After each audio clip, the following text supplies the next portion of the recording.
What's up, y'all? It's me, the lovely Sweet Tea, and I'm back with another video. Y'all, listen, I'm about to do a story time, okay? Welcome and welcome back. You feel me? But yeah, man, when I tell you, I know y'all saw the title. They put me out.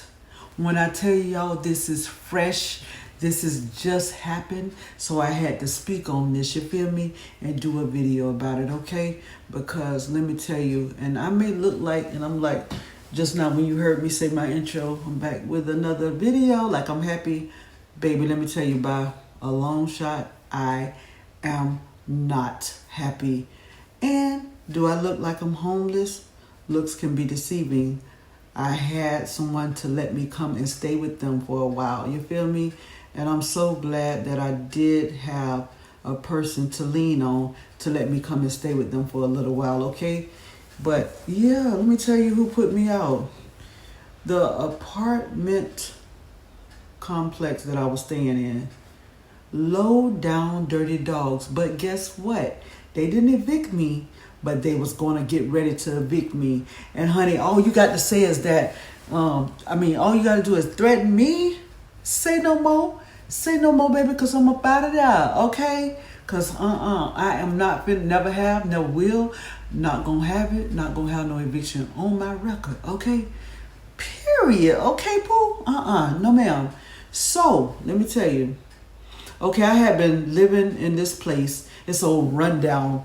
Let me just tell it like it is. It's a trailer park, you feel me? But I wasn't in the trailer. They had like trailers, and then they had like studio apartments. They look like refurbished motel rooms or whatever like that. They fixed up some motels, you know, like the low level motels, not the 2 floors. It's just one flat of motels. Look like they fixed up some motels to look like and to become studios. So yeah. So boom. I stayed there for 3 years. You feel me? And it was so cramped up and small, but you know, I worked with what I had and, you know, been working hard and struggling just to pay the bills there. You know how they say living from paycheck to paycheck. And, you know, but the reason why I chose that place, because it was only $850 a month. You feel me? $850. I'm like, okay, yeah, I could save some money like this. So yeah, I had to sit up for a minute, honey, so I could get into the juice. You feel me? So I said I could save some money like this. Let me go on. So anyway,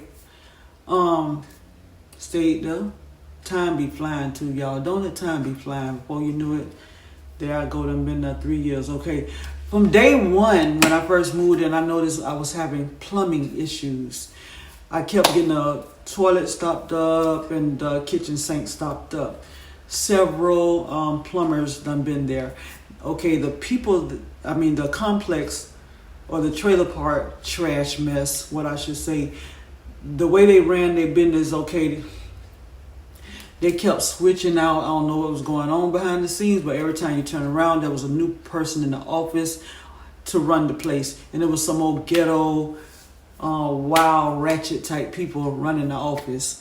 And they was able to stay in the house. The office was adjoined to the house. Like it's like a big house / office in the front, house in the back type thing.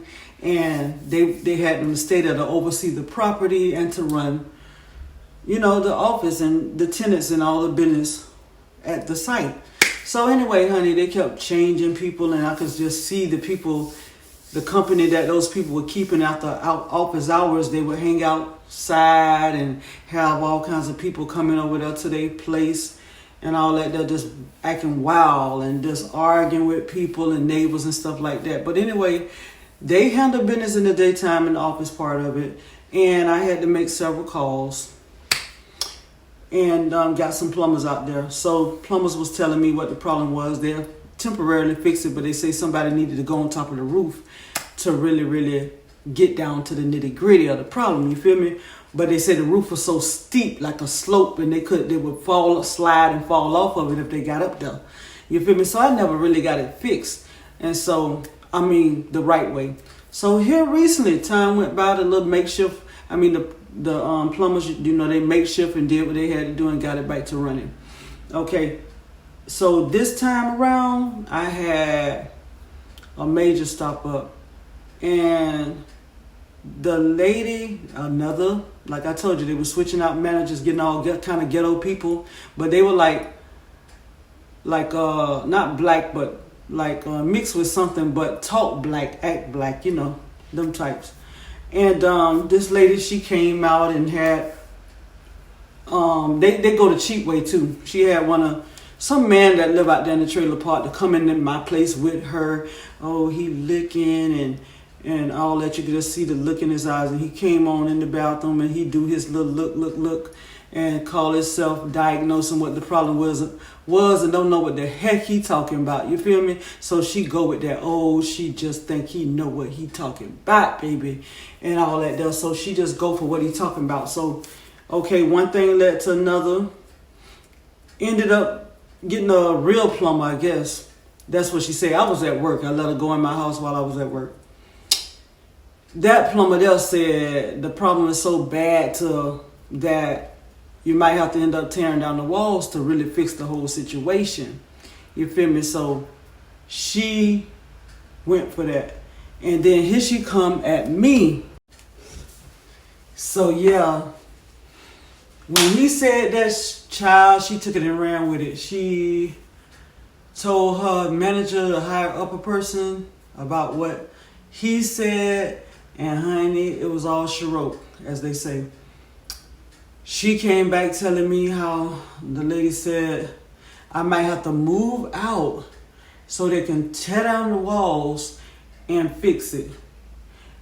Okay, so she said, I'll let you know something a little bit later on what we gonna do. Whether we gonna get another plumber, because also they charged that plumber that came out. This what happened. They had got a plumber to come out, a real plumber. She say, like I said, she let herself in the house with a real plumber. And he said it was gonna cost like $1,000 to fix it. No. He charged $1,000 just to come out and look at it. That's what it was. And so that just made that lady, the head lady, she say, kind of angry, and she didn't like that. That was too much money. She was overcharged and all that. So he said it was a big problem and it was going to have the walls knocked down to fix it or whatever. But anyway, one thing led to another, child. And ultimately, one more person, she came out there with this little ghetto man. He was white, run down looking, him and his old lady coming in the door with a coffee cup, honey. And from the neighborhood, coming there one more time to look at it. She had done already warned me. If this time they took a look at it, because I had done told them, I had thought about it. I said, the other man said, you need to get on top of the roof in order to fix it. Remember I said that early on? And so, because y'all don't have to tear no walls down, I was convinced. I'm thinking in my mind, what the hell is they talking about tearing down some walls for? It's not that serious, I'm sure. And I forgot to tell y'all, she said that me and my daughter, the cause of it, that we put hair glue. Y'all know the glue that you put on weave, on tracks? Yeah, talking about that we stopped up the sink and everything, caused such a catastrophic condition and stop up with the hair glue. Because I think she seen the hair glue bottle right there on the sink. And I told her, we're not the cause of that. My daughter only used that on her lashes. You would have to pull all of that stuff down in the drain to actually stop it up. It's not us. We didn't do it. Child, that lady did not want to hear that. Anyway, she had done told the manager all that stuff there, that we the cause of it. Child. So, like I said, they came in there. The one lady had a coffee cup and she was with a man, and they came in there to look at it to try to do what I said.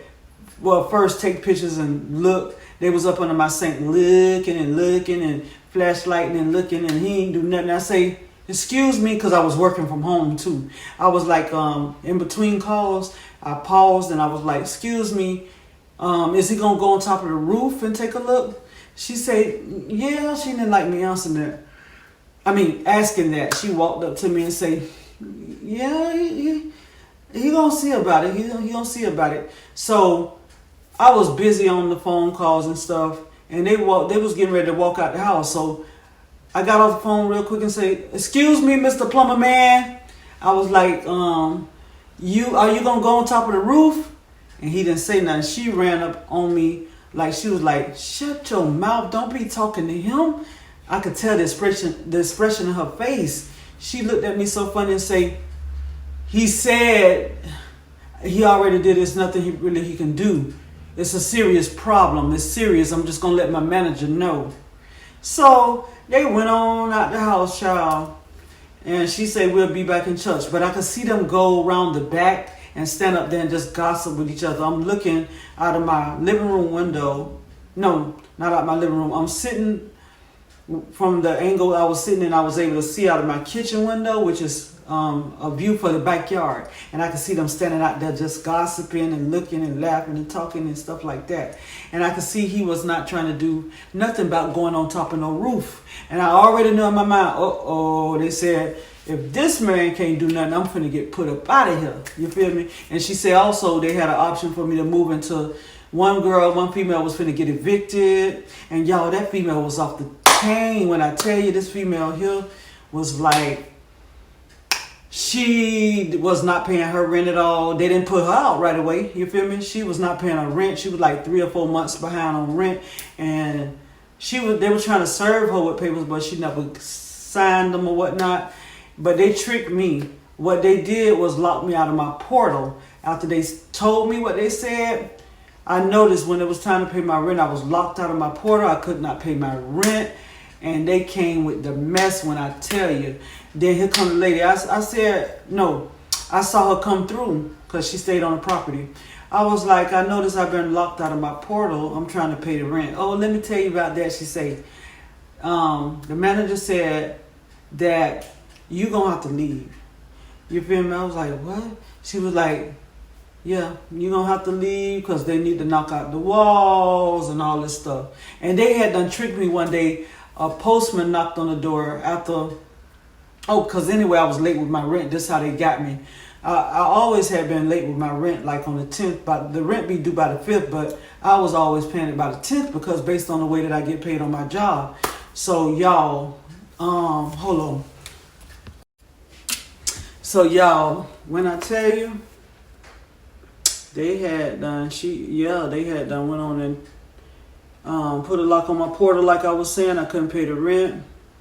Next thing I know, I got a letter on my door from a lawyer that they put on my door in a nice little plastic bag, folded up 3 ways, and saying that I got to leave. I have 7 days to leave at that.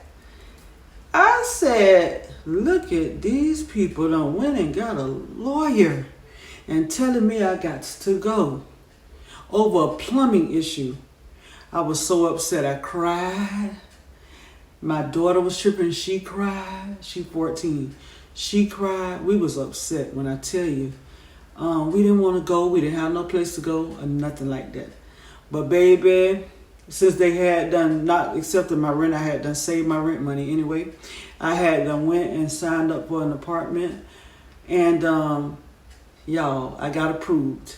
But it's so much to move in, I don't have it. So at this point, I'm still homeless. You feel me? And I'm trying to get into that place somehow. I'm needing like a loan. I'm needing some type of assistance to get all the money down to pay for the place because I don't have it. So I'm fearful that I might lose the apartment. They got this certain apartments, a 2-bedroom, 2-bathroom, saved for me. And I'm fearful that if I don't come up with the money soon to even pay down on the apartment, they're going to pull back and give it to somebody else. So I am in a dilemma. But honey, the move out was crazy. The lady that I told you that came in with these old various so-called plumbers and peoples from the hood to look at my stuff, my plumbing, and it was so bad. I had to wash, before I moved, I had to wash dishes in a pail. The water, the smell that was coming up from the sink was stink. The toilet, I had to keep Plunging wasn't helping at this point, y'all. Y'all don't know what I had to do. Me and my daughter was up under bad conditions using the bathroom, peeing and pooping. I had this TMI, so if you don't want to hear it, turn away, cut it off, mute it out, whatever. But I had to physically, I had a bucket, I had to use a dirty bowl and empty that, put that stuff in the bucket and go throw it away, way somewhere in some bushes. It was crazy. I went through hell because they was not trying to get that thing fixed. They were just trying to put me up out of there, and I had to do what I had to do while I was there. It was crazy. So I'm glad to be out of there because it was smelly, small, and all of that. And the people was nasty. It was bad vibes and all that. But I'm trying. My other place is so huge. It's always been a saying that I've heard about. The Lord. The Lord will open doors when other doors close and stuff like that. And when one door closes, another door open for you. And sometimes, things happen for a reason because it's better things in store for you. You feel me? And I have found a 2-bedroom, big old, nice, deluxe apartment, and I cannot wait to move up in it. It's just money right now is an issue and all that jazz. You feel me? But yeah, them people nasty. I want to do a review on them and tell people in the review about how nasty they did me. I know I could have sued. I done Google it about do landlords have the right to put you out over plumbing issues or lock you out of your portal because of plumbing issues? And do you know it talks against landlords doing that real bad? It do. They say no, they do not have the right to do that. No, you should stay there until they do file the eviction, but take all the pictures you need to take and try, even if they lock you out of your portal, get a money order and try to pay your rent, go through, just try to pay your rent and just show proof, be ready to get your lawyer, get your lawyer and just show all the proof and take pictures of the plumbing issues and everything and have receipts on everything. But I ain't feel like going through that. I work too hard. I don't have the time to even meet with lawyers and be going back and forth because I can barely take off days and stuff like that. It's just rough. So I had to just suck that up and eat that up and just say, okay, they got that. They got me. They got that. And get on up out of their place. And y'all, I advise y'all, it's a lot of good trailer parks, but you got to look at it from the outside. And sometimes you can't even judge a book by its cover because it can look good from the outside, but it don't beat all of that, what it looked like. So I wouldn't even advise to move in trailer parks. It's some mess going on in trailer parks. But there is such a thing, even in apartment complexes and duplexes and all that, such a thing as slumlords. You feel me? So I just hope that y'all never run up on a slumlord the way I did. She was the lady. Yeah. Oh, and she gonna have the nerve to call me one day. I was working, the higher upper, the manager. And this her whole place. This is her trailer park. And she left a message. She want to talk to me. When I call her back, she said, and I'm thinking she gonna give me a chance because I had 7 days to be up out of there. And it was like two more days to go. And I really didn't want to come and stay with who I was staying with because I knew already, I dealt with them before, that was going to be some problems already. So I didn't really want to go that route and stuff like that. And so I just wanted to stay there until I get approved for the apartment, come with the money and be able to move out like that. So I thought she'll give me a chance. I said, hello, I noticed you left me a message. Yes, and she going to ask me, I was just checking up on you to see what's your plans because I know you had we had issued a letter, or you had issued a letter. She didn't want to let on it was her. You had got a letter to vacate, and so I just wanted to see what your plans are and when are you going to vacate. And I told her it's wrong, this is a plumbing issue. I even cried a little bit. I even went to the office and talked to the other lady that kept coming in my house with these makeshift plumbers and all these little hood people and talked to her. I sat down in the chair, honey, talked to her face to face. I told her, y'all wrong. Y'all dead wrong. Y'all not supposed to put me out over no plumbing. This is unlawful. You feel me? I said, before you came here, the other people, they sent plumbers out and had them to fix the issue. And what y'all look like putting me out over plumbing? It's just a plumbing issue. And guess what they said on the letter too? What the lawyer wrote me? talking about destruction of property. And I said, y'all put on the destruction of property. I didn't destruct no property. And I started crying. I was like, I didn't even do nothing. I didn't do nothing. I don't deserve this. And y'all, why you put me out so fast? Why? You feel me? And she told me, well, that's just the lady. She just wanted you out so she can get her property back and fix it up. I was like, ooh. All they want to do is just fix that property up real good and jack the rent up and start making them some money on that. That's all. They just want to, I think they going to fix up a lot of things out there probably because they so stingy just so they can make more money. You feel me? But yeah, that's what happened. And now I'm out of there. I'm gone. And I'm living way off from where I used to live. I hug my neighbors and stuff. They say, that's a shame. My little old neighbor, I used to talk to her all the time. Cute little old lady. Stay in touch with me, okay? And the other little old lady, we love you, okay? And you was a good person. You are a good person. So stay in touch with us, okay? That's a shame how they doing y'all. And then my daughter hugged them and too with her pretty self and her little lashes on and everything. But honey, yeah, they did us like a dog. We out of there. So I'll be glad and feel so blessed. I'm already blessed to have gotten approved for the apartment, but now it's just all in the hands of the Lord to help me get into the new place. You feel me? And come up with this down payment money. You feel me? But yeah, that's it, y'all. I am now officially homeless. I haven't been like this in some years. I've been maintaining and holding my own and all of that. So it's crazy. And then my rent, compared to what I was paying at this old rundown place I was staying in just now that put me out, I was paying $850. Now my rent at the new place is gonna be $1,300 a month for a 2-bedroom. So yeah, y'all, that's it. That's all I got. I just thought I'd share that with y'all. I hope y'all like the story time. Y'all be sure to comment, like, and subscribe. Hit the bell notification button for when I drop them bangers. You will be notified, okay? Period, poo. In the discussion, and your girl Sweet Tea is what about this thing. Y'all stay blessed, y'all stay sweet, y'all keep your head up, you feel me, and help somebody along the way. And I'm out. Bye.